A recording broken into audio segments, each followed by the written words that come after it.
Assalamualaikum warahmatullahi wabarakatuh. Perkenalkan, nama saya Nanda Khomsa Yunita.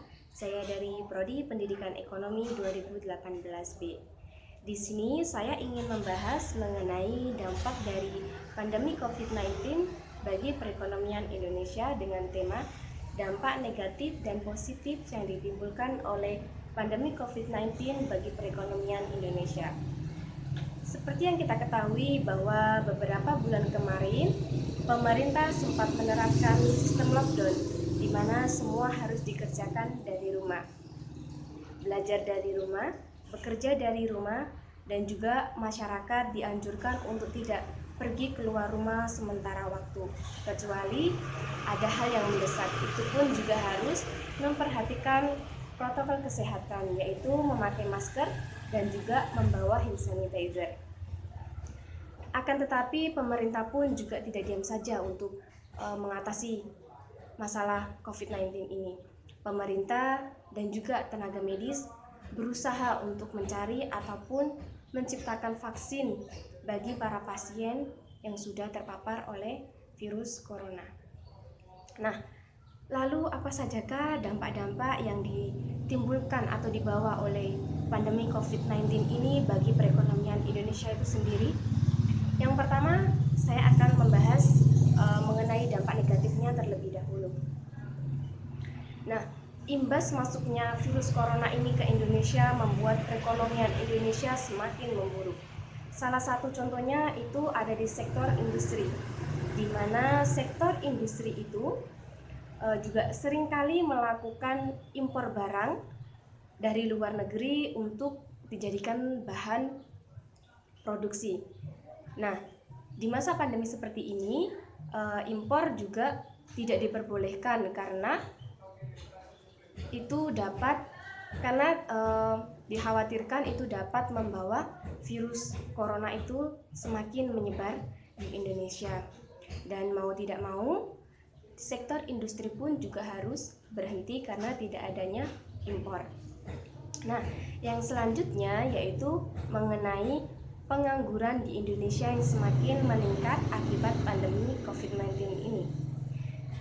Kemarin sempat ada berita mengenai PHK besar-besaran yang dilakukan oleh perusahaan-perusahaan besar kepada karyawannya, di mana perusahaan-perusahaan itu banyak sekali melakukan PHK kepada karyawannya karena beberapa bulan kemarin mereka tidak dapat beroperasi ataupun beraktivitas sama sekali, sehingga tidak ada pendapatan yang masuk, justru malah beban pengeluaran yang harus ditanggung oleh perusahaan untuk menggaji para karyawannya. Nah, maka dari itu perusahaan-perusahaan itu terpaksa merumahkan ataupun mem-PHK karyawannya karena itu juga bisa mengurangi beban pengeluaran perusahaan apalagi di masa-masa sulit seperti ini.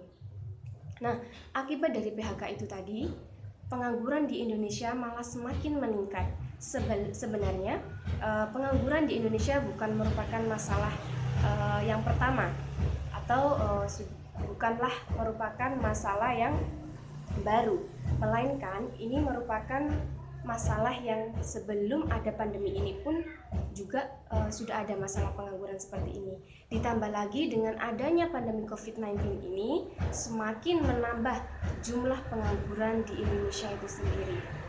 Nah, kemudian dampak negatif yang selanjutnya yaitu investasi yang semakin melemah, di mana perusahaan-perusahaan banyak yang tidak beroperasi sehingga para investor juga sedikit khawatir dan takut serta ragu-ragu ketika ingin menanam modal di masa-masa seperti ini di sebuah perusahaan. Karena kan seperti yang kita ketahui bahwa perusahaan-perusahaan juga banyak yang mandek, banyak yang tidak beroperasi akibat virus pandemi ini dan juga penerapan sistem lockdown oleh pemerintah. Dan investor pun juga sedikit khawatir jika mereka menanam modal di masa seperti ini, mereka takutnya modalnya tidak akan kembali atau tidak akan bertambah, bahkan mereka harus menerima kerugian. Nah, itulah merupakan dampak negatif dari pandemi COVID-19 ini. Setiap masalah ataupun musibah tentu pasti membawa dampak positifnya. Nah, seperti yang kita ketahui bahwa masker merupakan hal yang terpenting saat ini bagi masyarakat dan wajib digunakan dimanapun masyarakat berada. Maka dari itu, meskipun kita harus di rumah saja, bukan berarti kita harus bermalas-malasan ataupun harus rebahan. Hal ini harus membuat kita, menantang kita untuk lebih berkreatif lagi dan berinovasi. Apa yang harus kita lakukan untuk memanfaatkan waktu kita di rumah. Nah, maka dari itu banyak sekali masyarakat yang secara tiba-tiba menjadi pembuat atau penjual masker. Karena untuk menambah pendapatan mereka di masa-masa sulit seperti ini. Karena memang masker saat ini sangat-sangat dibutuhkan oleh masyarakat sebagai pelindung diri dari virus corona, sehingga banyak sekali masyarakat yang berlomba-lomba untuk membuat masker sekreatif mungkin dan semenarik mungkin agar konsumen banyak yang tertarik, dan juga tidak hanya orang dewasa, bahkan masker untuk anak-anak pun juga ada dan sangat kreatif sekali dibuatnya, sehingga anak-anak juga mau untuk memakai masker dimanapun dan kapan saja. Nah, kemudian dampak positif yang selanjutnya yaitu para UKM yang juga terdampak oleh pandemi COVID-19 ini memanfaatkan media online sebagai marketplace dagangannya saat ini. Ya, seperti yang kita ketahui bahwa Indonesia saat ini memasuki era 4.0 di mana harus dapat memanfaatkan teknologi-teknologi canggih.